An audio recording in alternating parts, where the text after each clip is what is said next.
Sir ముగ్గురు గురించి విన్నారు కదా సార్, మీరేమంటారు? ఇది కదా కథ జీవితం ప్రోగ్రామ్ని అందరికంటే ముందుగా చూడాలి అనుకుంటే ఇప్పుడే డౌన్లోడ్ చేసుకోండి హిట్ టీవీ యాప్, అది కూడా ఫ్రీగా. అంతేకాదు ఇందులో short news, live news, entertainment, movies కూడా ఫ్రీగా చూడొచ్చు. మేడం ఇక్కడ బహుశా సత్యాకి చాలా అవకాశాలు ఉన్నాయేమో, బహుశా ఇది నిలవరించడానికి ఎప్పుడో మొదట్లోనే నిలవరించుంటే కనుక బహుశా ఈ పరిస్థితి ఇక్కడి వరకు రాదేమో. ఎందుకంటే లోకం అంతటికీ కనిపించినటువంటి ఒక నిజం నీకు కనిపించలేదమ్మా సత్య.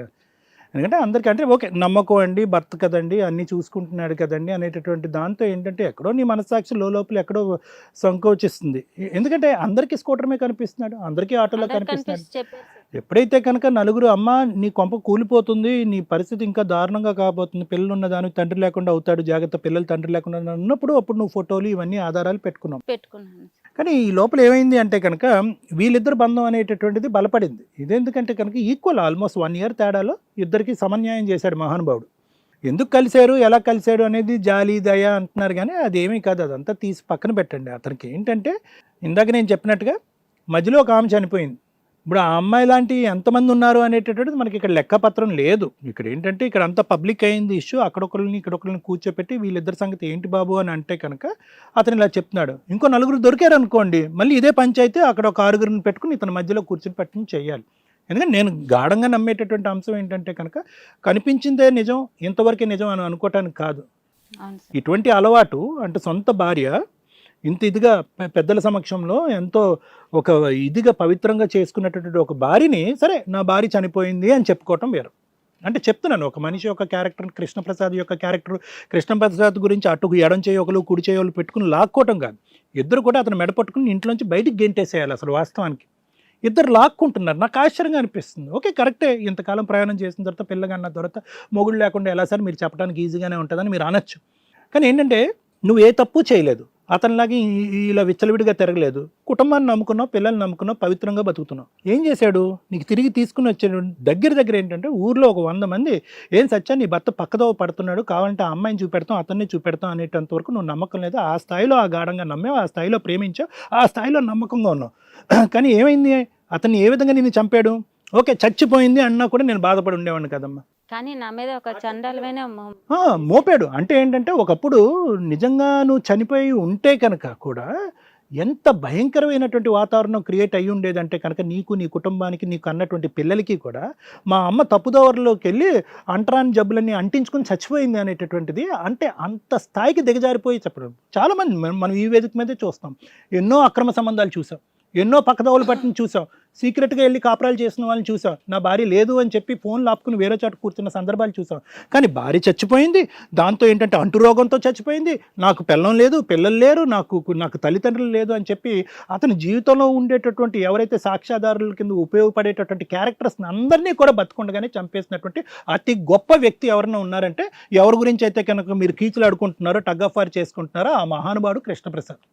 ఇతను నేను లెక్క ప్రకారం నాకు అనిపించేది ఏంటంటే, జాగ్రత్తగా అర్థం చేసుకోండి అమ్మా, నేను మోసపోయానని మీరు, నేను మోసపోయానని మీరు. కృష్ణప్రసాద్ బల్లే నడుపుతాడా, మనుషులను ఆడవాళ్ళనే నడుపుతాడా అనేటటువంటిది ఇక్కడ క్లియర్ కట్గా అతను బల్లి ఎలా నడిపి ఆ డబ్బులు ఎలా సంపాదిస్తాడో దాంతోపాటు ఏంటంటే అతనికి ఆ వాంఛ అనేటటువంటిది ఉంది, ఆ పిచ్చి వాంఛ అనేటటువంటిది ఉంది. ఎటొచ్చి ఏంటంటే మీ ఇద్దరికి లైసెన్స్ బిల్లలు తగిలించాడు, అంతే తేడా. మీ ఇద్దరిని లైసెన్స్ బిల్లులు తగిలించినటువంటి వాళ్ళు ఎంతమంది ఉన్నారు అనేటటువంటిది కూడా ఆలోచిస్తే కనుక ఇందులో ఉండాలా, ఇక్కడి నుంచి తుర్రుమని ఇక్కడి నుంచి పారిపోవాలనేది మీకే అర్థమవుతుంది. ఇది ఒకటి. ఈవిడ అమ్మ అంటే నీ సైడ్ బాధ ఉంది, జాలి ఉంది, ప్లస్ ఇదేం అమాయకురాల్లా అని అనిపిస్తుంది అమ్మ రాధ. ఎందుకంటే నువ్వు ఇక్కడ పోరాటం ఏం చూపెడుతున్నావు అంటే ఒకటే అంశం మీద పోరాడుతున్నావు. ఏంటి ఆ ఇష్యూ అంటే కనుక అబద్ధం చెప్పి మోసం చేశాడు, అబద్ధం చెప్పింది అతనే, నమ్మింది ఎవరు, నువ్వుగా. సో ఇక్కడ లాజిక్ ఎలా వస్తుంది అంటే కనుక నీ జీవితానికి ఆల్రెడీ నీ భర్త చనిపోయాడు, ఒక ఆడది ఒంటరిగా బతికి 2 పిల్లలతో పాటు జీవనయానం కొనసాగిస్తున్నప్పుడు ఆ అమ్మాయి యొక్క పరిస్థితి ఎంత అభద్రతగా ఉంటుంది అనేటటువంటిది బహుశా వయసులో ఉన్న నీకంటే బాగా ఎవరు చెప్పలేరేమో. కానీ నువ్వు అలా ఆలోచించలే. నువ్వేమనుకున్నావు అంటే కనుక సరే జాలి అని అన్నావు, అది జాలి కాదమ్మా, అదేంటంటే అది ఒక వ్యాక్యూమ్ అనమాట. అంటే భర్త చనిపోయాడు, పిల్లలు ఉన్నారు, ఒక భిన్నమైనటువంటి ఒక అభద్రత. ఆ అభద్రత కావాలి అంటే కనుక బయట సమాజంలో ఏంటంటే ఒక ఆడది అలా 2 పిల్లల్ని పెట్టుకుని తిరుగుతూ ఉంటే కనుక సమాజం లెక్క చేయదు, చులకనగా చూస్తుంది అనేటటువంటిది. ఆ అభద్రతని ఏదో విధంగా క్లియర్ చేయాలి, ఆ అభద్రతని ఏ విధంగా, ఆ వ్యాక్యూమ్ని ఏదో విధంగా నింపేసేయాలి. ఆ నింపాలి అనేటటువంటి క్రమంలో ఏంటంటే అక్కడి నుంచి వచ్చేవాడు ఎవడు దొంగ దొర దరిద్రుడా, ఇంతకు ముందు పెళ్లి చేసుకున్నాడా, వాడికి వేరే భార్య పిల్లలు ఉన్నారా, ఇదేమీ లెక్కపత్రం చూడరు. ఎందుకంటే చూడలేదు అంటే కనుక జాలి పడ్డానండి అనేది. అక్కడ నువ్వు అతను చూసి జాలి పడ్డావు, అతనేమో వచ్చి నీ యొక్క ఒంటరితనాన్ని నీ యొక్క దీన్ని అడ్వాంటేజ్ తీసుకుని నిన్ను వాడుకోవటానికి అతను పూర్తి స్థాయిలో ట్రై చేశాడు. కానీ ఇక్కడ అన్నిటికంటే బ్రేకింగ్ న్యూస్ ఏంటంటే, అన్నిటికంటే అందరికీ ఆశ్చర్యం కలిగించేటటువంటిది ఏంటంటే, అతను నిన్ను అడ్వాంటేజ్ తీసుకున్నాడు. నువ్వు జాలిపడి వెల్కమ్ రా బాబు, నీకు ఎవరు లేరు కాబట్టి నేనున్నాను, నా పిల్లల్ని నీ పిల్లలు అన్నట్టు నువ్వు రెడ్ కార్పెట్ వేసి మీ ఇంట్లోకి తీసుకొచ్చాను.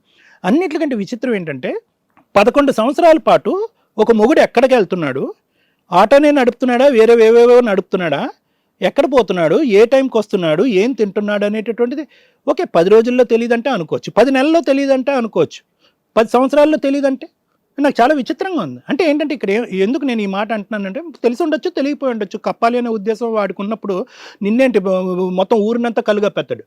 సో నేను అది అనట్లేదు. కానీ ఏంటంటే అతను కప్పాలి అనేటటువంటి ఉద్దేశం ఎంత ఉందో నీకు తెలుసుకోవాలి అనే తాపత్రయం కూడా లేదు అనేటటువంటిది నేను చెప్పేటటువంటిది ఆలోచన అన్నమాట. అంటే నా భర్త ఎక్కడుంటాడో, ఎక్కడ పెరిగాడో, ఎలా ఉన్నాడో నాకు తెలీదు, వెనక ముందు ఎవరు లేదన్నాడు అనేటటువంటి గుడ్డి నమ్మకంతో నా కళ్ళెదురుకుంటే నా మొగుడు రోజుకి ఒక అరగంట కనిపిస్తే చాలు, వాడు ఉన్నాడు, వాడు వెనకతలు ఎటువంటి తప్పుదాలు లేవు అనేటటువంటి నీకు నువ్వుగానే ముద్ర వేసేసి కళ్ళు అలా మూసేసుకుని ముందుకెళ్ళిపోయావు. ఎప్పటి వరకు? మొన్నటి వరకు. లేదంటే ఇది ఇంకా నడిచుండేది, ఇంకో 10 సంవత్సరాల పాటు ఈ కథ ఇలాగే నడిచుండేది. ఆవిడ అలా ముసుగులో ఉండేది, నువ్వు ముసుగులో ఉండేదానివి. అతను అలా నడిపించడానికి పెద్ద కష్టమేం కాదు. దొరికిన తర్వాత అతను ఏమంటాడంటే కనుక మీరిద్దరు వద్దు, నేను సన్యాసంలోకి వెళ్ళిపోతానంట. ఆడేం సన్యాసంలోకి వెళ్ళడు, ఇంకో ఇంట్లోకి వెళ్ళిపోతాడు. అలాంటి వాళ్ళు సన్యాసమే తీసుకోరు. అలాంటి భ్రాంతుల్లోకి మాత్రం మీరు వెళ్ళొద్దు.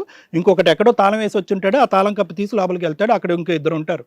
ఇలాంటి తెలియనటువంటి ప్రపంచం ఎంత ఉందో ఆ మహానుభావుడు అనేటటువంటి దాంట్లో మీరు ఇద్దరు ఒకసారి ఆలోచించుకోండి. ఒక్కసారి సైలెంట్గా మాట్లాడి ఇద్దరు కావాలి, ఇద్దరి దగ్గర నుంచి నాకు న్యాయం కావాలనేటటువంటి వ్యక్తి ఎవరైతే ఉన్నాడో కృష్ణప్రసాద్ కరెక్ట్ కాదు. కృష్ణప్రసాద్, నేను 2 మాటలు చెప్తాను నీ గురించి. సార్ నువ్వు దొంగ దొర అనేటటువంటిది నీ మనస్సాక్షికి తెలుసు, అర్థమైందా? దొర అయితే కాదులే, కానీ ఆ అమ్మాయి ఎవరైతే చనిపోయిందో, నీ చేతుల్లో చనిపోయిందో, నువ్వు ఒక్కడే అక్కడ ఉన్నావు. దానికి ఏ సాక్ష్యాధారాలు ఉన్నాయో నాకు తెలియదు, కానీ నా అనుమానాలు అయితే నాకు ఉన్నాయి. ఆ అమ్మాయి ఏమి నిన్ను కాలర్ పట్టుకుని అడగలేదో, లేదంటే ఇంకేం జరిగిందో అక్కడ నాకేం తెలియదు, కానీ నీ మీద అయితే మాత్రం ఒక హత్యాయోగం ఉంది, అది ఒక మర్డర్ ఇది ఉంది.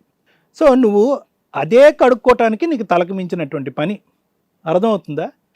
ఈ రోజు కాకపోతే రేపొద్దున నువ్వు జైల్లోకి వెళ్ళి లైఫ్ సెంటెన్స్ పడుతుంది, ఇంకేం పడుతుందో నాకు తెలియదు, అది లాయర్ మేడం చెప్తారు. అట్లీస్ట్ ఒక నిమిషం నాన్న, అట్లీస్ట్ ఆ సంఘటన జరిగిన తర్వాత అది నువ్వు చేజేట్లారా చేసావా, తెలియక చేసారా, యాక్సిడెంట్లుగా జరిగిందా అనేది పక్కన పెడదాం. మనిషి అనేటటువంటి వారికి ఒక పరివర్తన అనేటటువంటిది ఏదో ఒక సంఘటన, ఒక సందర్భం, ఒక మనిషి వల్ల, ఒక పరిస్థితి వల్ల రావాలి. వచ్చిందా? అంటే ఆ స్థాయి సంఘటన నువ్వు చేతులు కాళ్ళు వణికిపోయి ఏమే అంటే కనుక నీ భార్య కాళ్ళ మీద పడేటప్పటికి ఆవిడ పతివ్రత అవటం వల్ల ఆవిడ ఏం చేసింది అంటే కనుక, ఒరే బాబు, నీ చెడ్డ పనులు పిచ్చి పనులన్నీ తీసి పక్కన పెట్టేసే, నా మొగుడు అనేటటువంటి వాడిని నిన్ను కాపాడుకుంటాను, మిగతా అంశాలు లెక్క త్వర తేల్చుకుందా అని చెప్పి జైల్లోకి వెళ్ళి నువ్వు ఆవిడ పైనుంచి కింద వరకు మొత్తం అన్నీ అమ్ముకుని ఊడ్చిపెట్టి నిన్ను తీసుకొచ్చి బయట పక్కన కూర్చోబెట్టుకుంటే నువ్వు ఇచ్చేటటువంటి బహుమతి ఏంటి? ఈవిడ పోనీ అట్లీస్ట్ అప్పుడైనా కూడా బెయిల్ నుంచి నేను బయటకు వచ్చాను, ఇక ముందు నుంచి నా భార్యకి నేను అన్యాయం చేయకూడదు, ఈ స్థాయి ఆవిడని నేను 10 సంవత్సరాలు బట్టి అన్యాయం చేస్తున్నాను కాబట్టి ఈవిడికేదో లెక్క తేల్చి పక్కకు తోసేస్తాననే లెక్క ఉంటే కనుక సరిపోయి ఉండేది. అప్పటికీ లెక్క తేలే. ఫోన్ వచ్చేటప్పటికి ఆ అమ్మాయికి షాకింగ్గా కనిపించింది. ఎన్నిసార్లు ఒక మనిషికి హార్ట్ అటాక్ వచ్చాక బతుకుతారయ్యా? చచ్చిపోవాలి ఆవిడ ఈ పాటికి.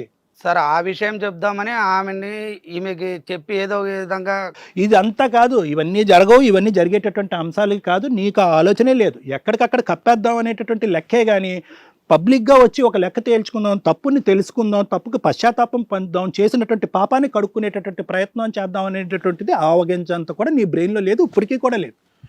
ఎస్కేపిజం రూట్ కాబట్టి ఇప్పుడు ఏమంటున్నావు అంటే మీ ఇద్దరు ఇక్కడే సావండి, నేను సన్యాసం తీసుకుంటానని చెప్పి ఇంకొక కట్టుగా అడుగుతున్నారు. రే బాబు నాయన, నువ్వేం సన్యాసం తీసుకుంటారో, వద్దురా బాబు, మొగుడు కావాలి, పిల్లలకి తండ్రి కావాలని అడుక్కుంటారని నీ భయ.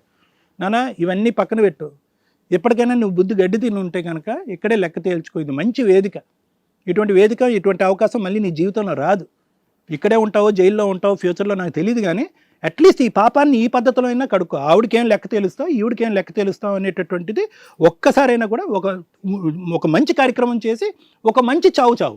ఆ జైల్లో చేస్తావో ఇక్కడ చేస్తావో నాకు తెలియదు, కానీ ఒక మంచి చావు చేస్తే కనుక. అక్కడ వదలడానికి అక్కడ 2 ఆడపిల్లలు సార్, ఇక్కడ వదలడానికి ఈమె అమాయకురాలు. ఆడపిల్లలు అంత ముందే ఉన్నారు కదా, తర్వాత పుట్టారా? చిన్న పిల్లలు సార్, ఇప్పుడు చేతికి వచ్చిన మన ఇలాంటి సంఘటనలు తెలిసి ఇంకా సమాజంలో పరువు. ఇంత పిల్లలు ఇంతే ఉంటారు అనుకున్నావు, జీవితాంతం కొద్దిగా పెరుగుతారుగా, మరీ చెప్తావు కామెడీ. ఇప్పుడు ఏదో మీరే చేయండి సార్. మేమేం చేస్తామయ్యా, సరే madam. Thank you sir. Hit TV app ఇందులో short news, live news, entertainment shows, movies, digital magazines తో పాటు మీ జిల్లా వార్తలను కూడా ఫ్రీగా చూడొచ్చు. అంతేకాదు కేజీ నుంచి పీజీ వరకు విద్యార్థులకు స్కాలర్షిప్ కూడా అందిస్తున్నాం. ప్రతి వారం 10 మందికి లక్కీ డ్రా ద్వారా ఒక్కొక్కరికి 10,000 రూపాయలు అందిస్తున్నాం. ఇంకెందుకు ఆలస్యం, వెంటనే హిట్ టీవీ యాప్ ని డౌన్లోడ్ చేసుకుని ఫ్రీగా ఎంటర్టైన్మెంట్ పొందండి. Hit TV app. Hit TV app. Hit TV యాప్ని ఫ్రీగా డౌన్లోడ్ చేసుకొని ఎంజాయ్ చేయండి. మీకు నచ్చిన ఎంటర్టైన్మెంట్ కోసం హిట్ టీవీ యాప్ ని ఫ్రీగా డౌన్లోడ్ చేసుకుని ఎంజాయ్ చేయండి. హిట్ టీవీ యాప్ని డౌన్లోడ్ చేసుకుని ఆస్వాదించండి, ఆశీర్వదించండి. ఇంతమంది సెలబ్రిటీలు హిట్ టీవీ యాప్ ని డౌన్లోడ్ చేసుకోండి అని చెప్తున్నారంటే ఎంత మంచి యాప్ ఆలోచించండి. అమెరికా అమెరికా అమెరికా అమెరికాలో చదవాలనుకునే వాళ్ళకి విశ్వసనీయమైన పేరు మన శౌర్య కన్సల్టెన్సీ. UK లో 1 year masters, UK లో 1 year masters, 2 years work permit up to 5 years visa. Contact Saurya Consultancy. Contact 89851 89851.